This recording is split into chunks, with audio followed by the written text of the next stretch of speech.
الله أكبر. أشهد أن لا إله إلا الله.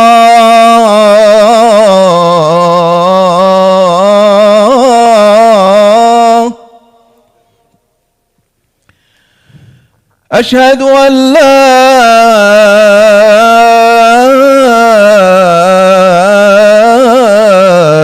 إله إلا الله.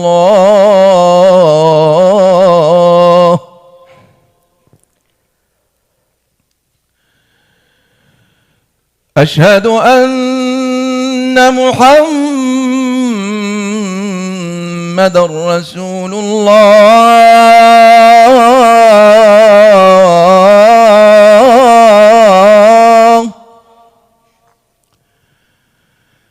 أشهد أن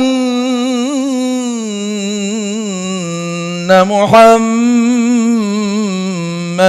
رسول الله.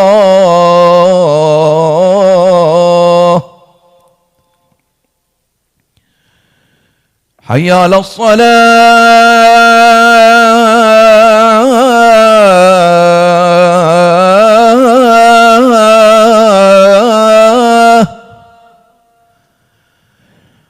حي على الصلاة.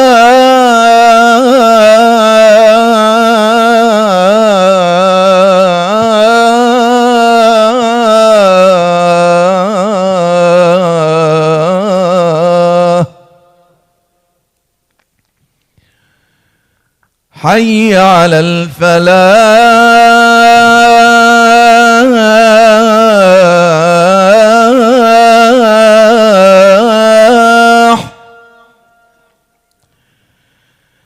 حي على الفلاح.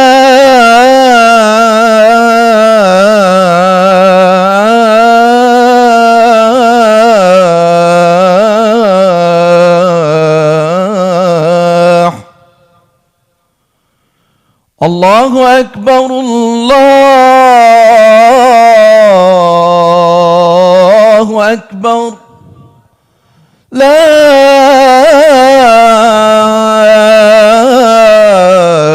إله إلا الله.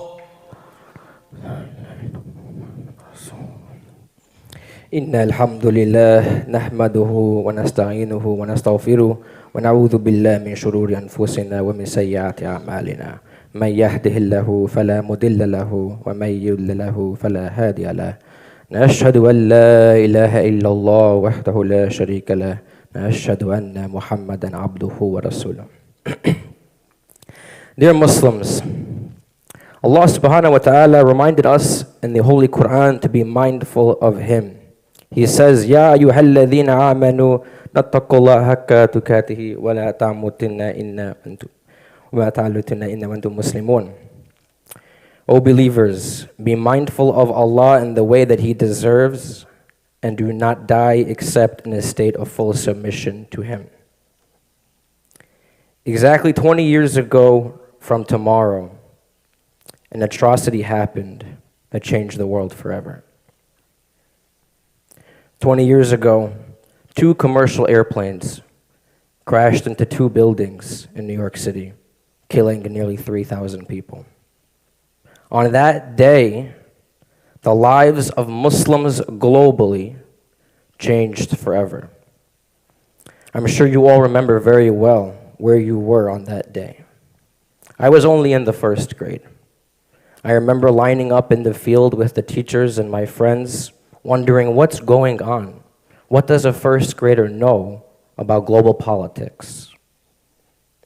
I go home later on that day, and on the TV is the video footage from every different angle of 2 airplanes crashing into the Twin Towers. And then the horrific moment where the towers come crashing down, killing 3,000 innocent people.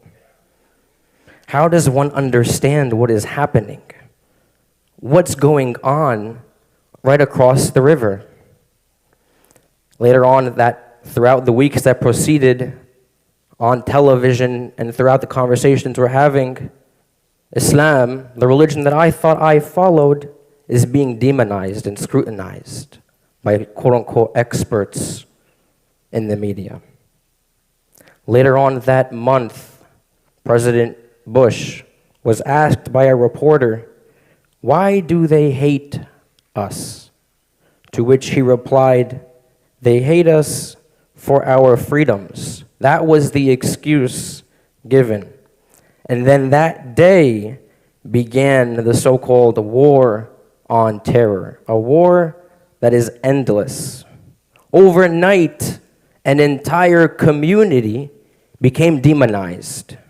Because you proclaimed the kalima of La ilaha illallah, you were automatically assumed to be suspect. Because you were Muslim, it was believed that you have the potential to commit violence. Why? Because Islam was being demonized and told to us as a religion of violence, a religion that teaches its followers to kill non-believers. This was the rhetoric that was used in the media. For years, we saw Islam versus freedom, Islam versus America, Islam versus democracy. Questions around whether or not Muslims can even be American was being entertained.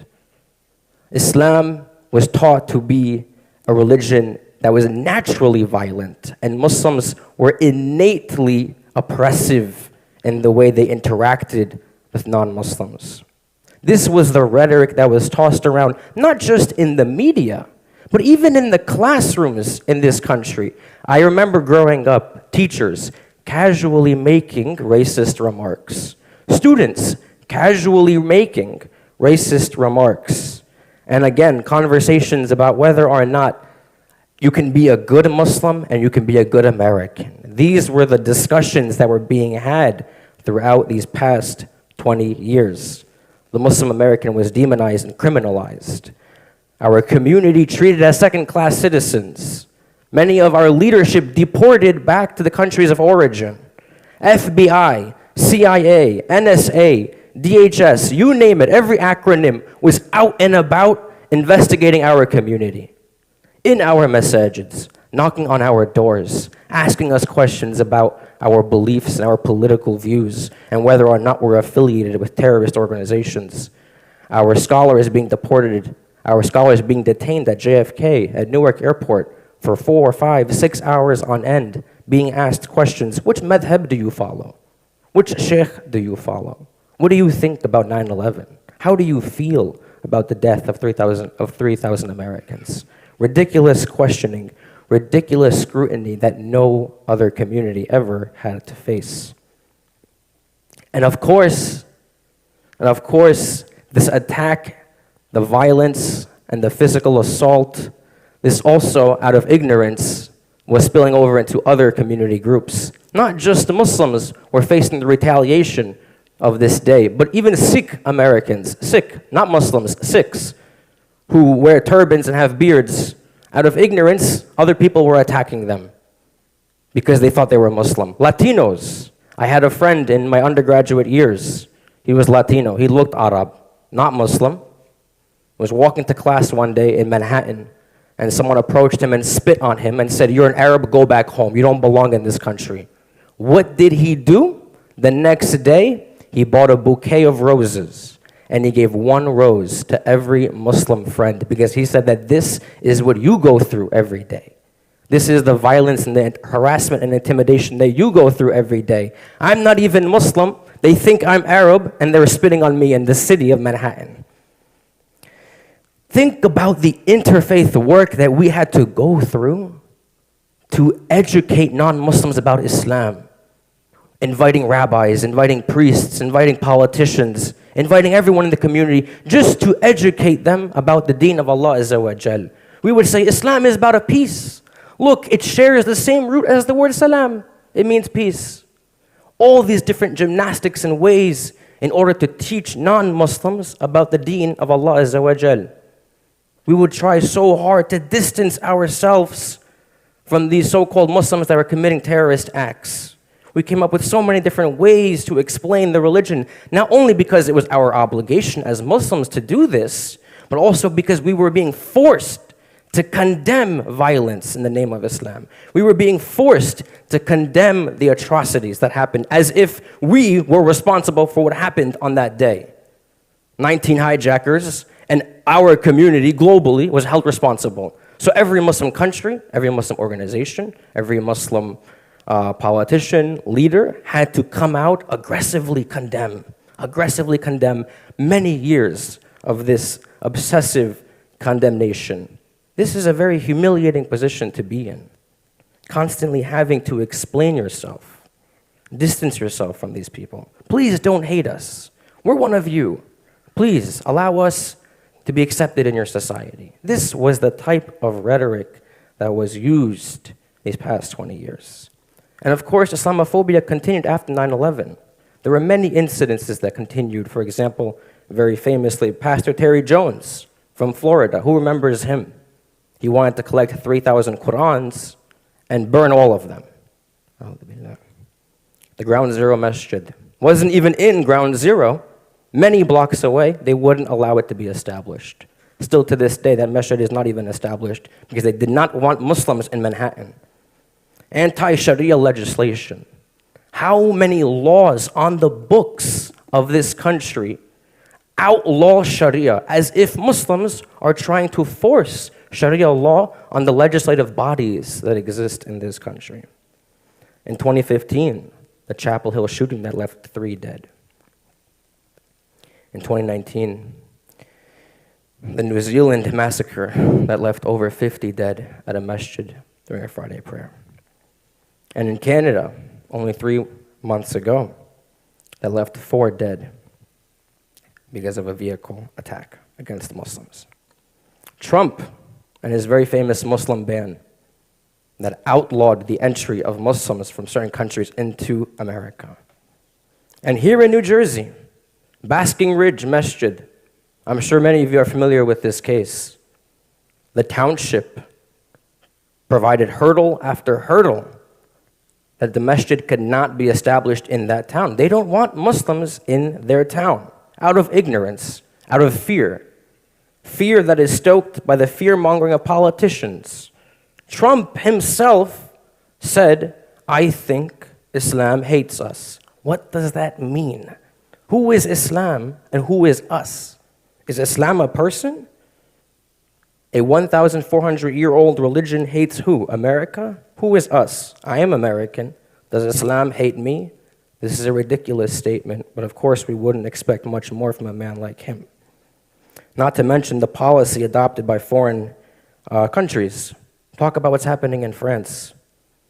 The ban on niqab, the ban on halal slaughter in other European countries, and of course, foreign intervention in Muslim nations. Iraq, Afghanistan. How many more countries have the United States military invaded and bombed and killed millions upon millions of innocent Muslims? 20 years later, here we are, collecting goods for Afghan refugees. The actions of our government, we are now living the consequences of those actions. But with all that has transpired in these past 2 decades, the Muslim community overall stood strong. This is the silver lining in these past 2 decades. Now, of course, yes, there were many Muslims that hid their deen and erased their deen. Many Muslims left Islam. They could not bear the burden of constantly having to go through these difficult conversations. They were very overwhelmed. Or maybe they couldn't understand how these terrorists were using their religion to justify this violence. Or maybe they just didn't want to go through the bullying in schools, Muslim students being bullied. They didn't want to go through this. Why go through the burden? Or maybe they have issues at work and their employer is giving them difficulty after difficulty, discrimination and harassment. Why go through the burden of all of this? They just leave Islam. This is what they did. Many people did this. But overall, our community stood strong. And it is because of 9/11 that we are where we are today. We produced brilliant scholarship to combat the Islamophobic rhetoric that existed in the media and in academia. We produced amazing, honorable politicians, government, and all government levels, federal, state, and local, to represent our community. We pumped out amazing reporters and journalists to cover the stories of our community. I remember a few days ago, I was watching a few old videos from early on, and there were no Muslims to represent us in the media. People like Glenn Greenwald, non-Muslims, were the ones that were defending Islam and Muslims because we didn't have anyone to defend our community and our faith in the media. It was left up to non-Muslims who were critical thinkers and could see past the smoke and the nonsense and the racism. But now, today, mashallah, today, 20 years later, we have come so far. Our community has grown enormously. Our masajids have multiplied. The foundation of our community, these buildings, these walls, have become firm, fully funded.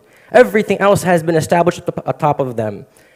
Organizations like CAIR, Council on American Islamic Relations, ICNA, Islamic Relief, other endowments and organizations that exist in investment and banking, mental health, all of these organizations have grown enormously to provide service not only to Muslims, but to provide services to all Americans. And of course, our legal experts and our politicians, how many Muslims after 9/11 changed careers because of what happened on that day. Many went into law to learn more about the Constitution and how what's happening to minorities is unconstitutional. Many went into politics to become our voice. And because of our successes, all of these groups worked to defend our civil rights. What happened these past 20 years, everyone knows it was unjust what the government did to our minority groups. Even the government comes to admit that what they did was unjust. The Patriot Act, unjust. Surveillance, unjust. Deportations and detentions, unjust. The violence against Muslims, all of which even the government comes to admit was unjust.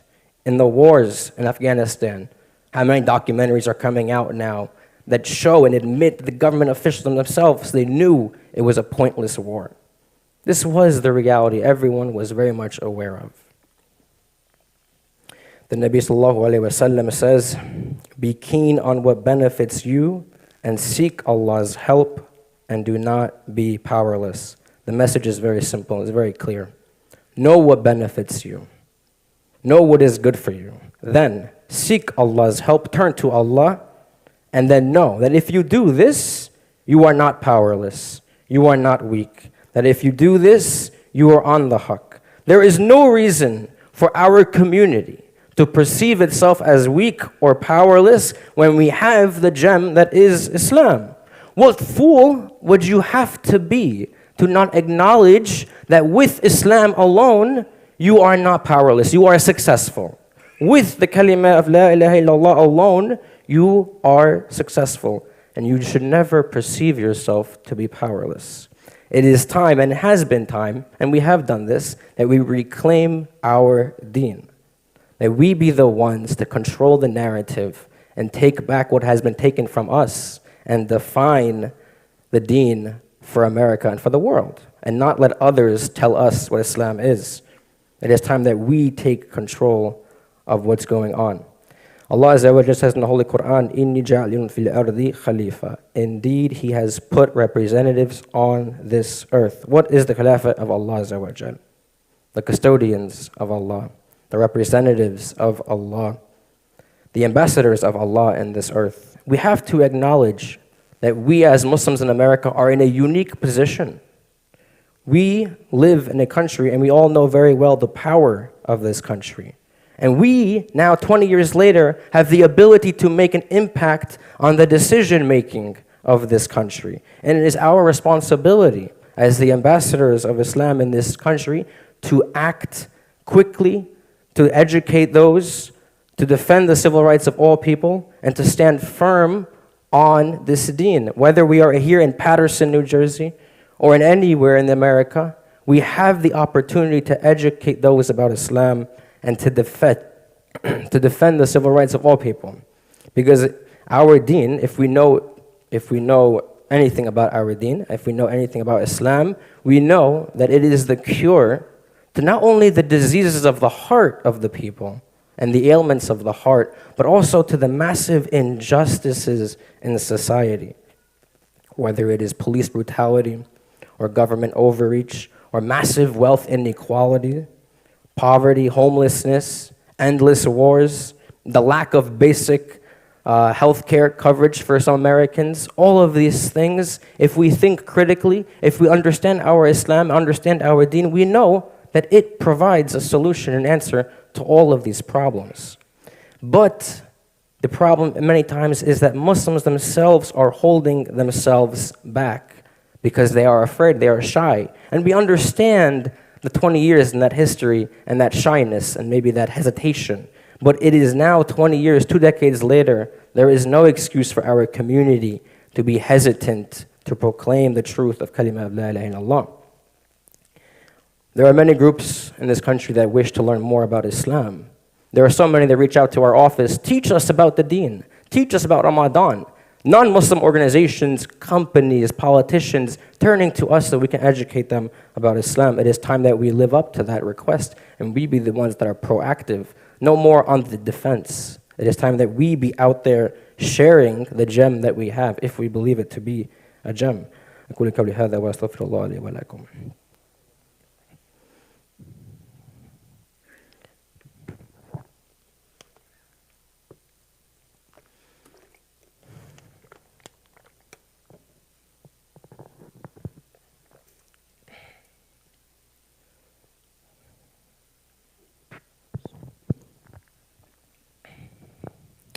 Bismillah, walhamdulillah, wassalawatu wassalamu ala rasulillah. Allah says in the Holy Quran in Surah Tawbah, it is not proper for the people of Medina and those surrounding them and the Bedouin that they remain behind after the departure of the Nabi Sallallahu Alaihi Wasallam, or that they prefer themselves over him. Sacrificing for the deen, the struggling for the deen is our jihad in America. And we should not be afraid to use these words. We should reclaim these words. We must be grateful to have the ability to enter into this discourse as American Muslims.